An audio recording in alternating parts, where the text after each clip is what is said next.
Ô vous qui croyez, prémunissez-vous envers Dieu et délaissez ce qui reste de l'usure si vous êtes croyants.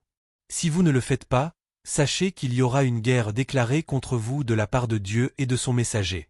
Si vous vous repentez, vous aurez vos capitaux sans avoir à subir ou à faire subir de lésions. S'il s'agit d'un débiteur dans la gêne, on doit lui accorder un délai jusqu'à ce qu'il soit dans l'aisance. Si vous en faites une aumône, cela est mieux pour vous, si vous saviez.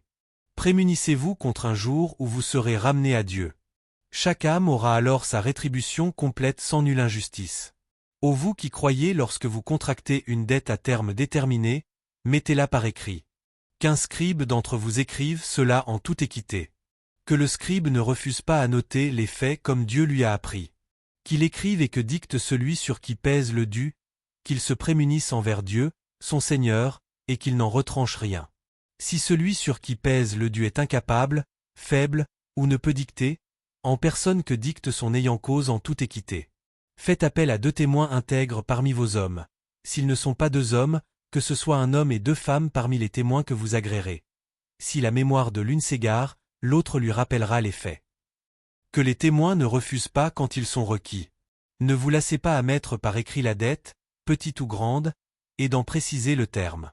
Cela est plus équitable auprès de Dieu, plus valable pour le témoignage et plus près de vous épargner le doute. À moins qu'il ne s'agisse d'une affaire immédiate, réglable entre vous, alors il n'y a aucune faute à ne pas l'écrire. Prenez des témoins lorsque vous faites des transactions entre vous.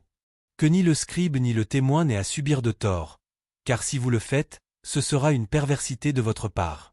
Prémunissez-vous envers Dieu. Dieu vous instruit. Dieu est connaissant de toutes choses. Si vous êtes en voyage et ne trouvez pas de scribe, la règle consiste à la remise d'un gage. S'il y a confiance mutuelle entre vous, que celui à qui on a fait confiance remette l'objet de la confiance et qu'il se prémunisse envers Dieu, son Seigneur. Ne dissimulez pas le témoignage. Quiconque le dissimule, son cœur est pécheur. Dieu est connaissant de ce que vous faites. À Dieu appartient ce qui est dans les cieux et ce qui est sur la terre. Que vous publiez ou que vous cachiez ce qui est en votre âme, Dieu en fera compte. Il pardonne à qui il veut et châtie qui il veut. Dieu est omnipotent.